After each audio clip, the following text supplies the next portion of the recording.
Shalom, jumpa lagi dalam GKM Menyapa. Saudara, fenomena minyak goreng naik menjadi bahan perbincangan hangat bukan hanya di kalangan emak-emak atau ibu-ibu, tetapi juga semua kalangan. Betapa tidak ini menjadi trending topik karena bahan pokok yang satu ini seperti wajib ada di setiap dapur. Memang tidak semua makanan yang disantap harus diolah dengan menggunakan minyak. Tetapi umumnya ini tetap menjadi kebutuhan dasar karena minyak goreng sudah didaulat menjadi salah satu bahan dari sembako, 9 bahan pokok. Saudara, ketika tahu harga minyak goreng akan naik, banyak orang berbondong-bondong membeli minyak, apalagi pada waktu harga disubsidi oleh pemerintah.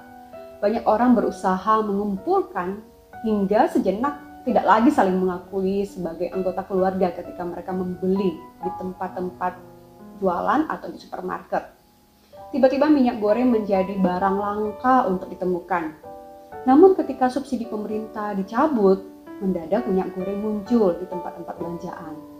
Pada dasarnya banyak orang tidak mau ambil resiko kehabisan minyak. Sehingga kalau boleh beli sebanyak-banyaknya untuk dijadikan stok, entah buat kebutuhannya sendiri atau juga untuk dijual kembali. Saudara yang kasih Tuhan, kehidupan ini sejatinya dipenuhi oleh banyak kisah terkait keberanian dalam menempuh suatu resiko. Berbeda dengan kondisi sekarang, seorang janda di Sarfat berani menempuh suatu resiko, minyaknya habis.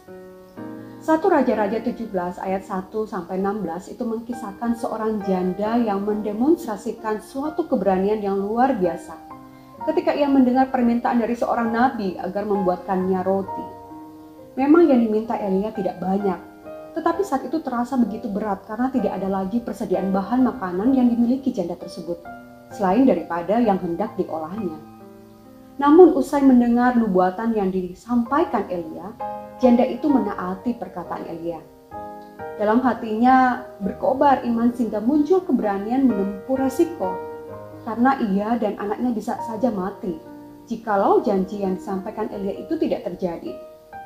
Namun Allah melihat iman, keberanian, dan pengorbanan janda itu sehingga terjadilah seperti nubuatan yang Elia sampaikan.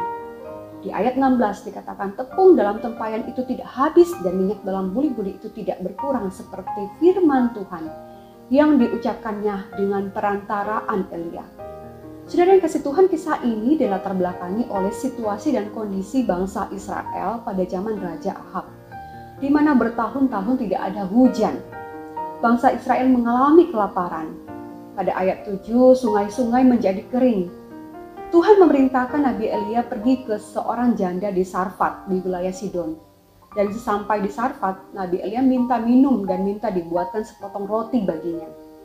Tetapi ayat 12 janda ini mengatakan seperti ini, "Demi Tuhan Allahmu yang hidup, sesungguhnya tidak ada roti padaku kecuali selain segenggam tepung dalam tempayan dan sedikit minyak dalam buli-buli.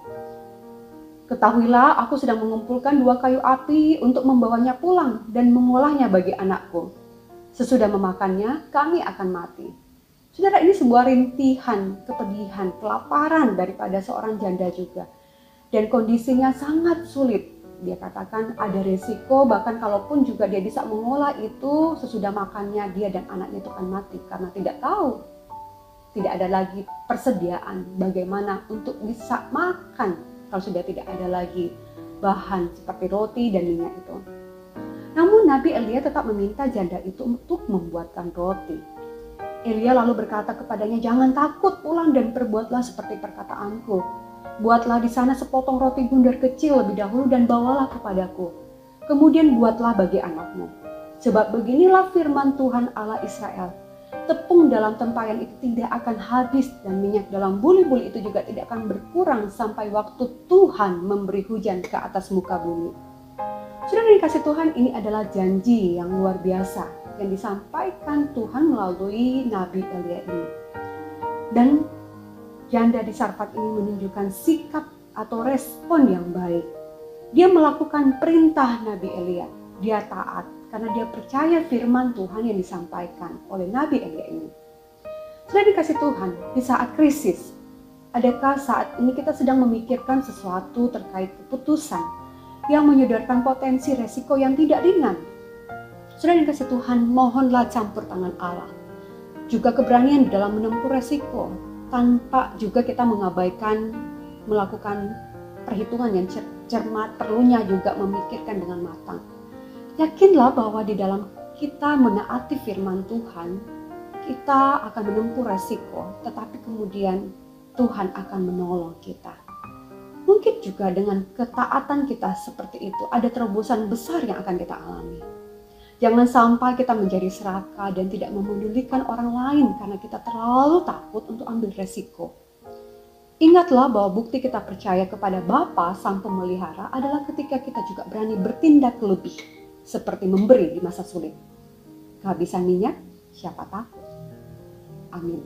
Tuhan Yesus memberkati kita.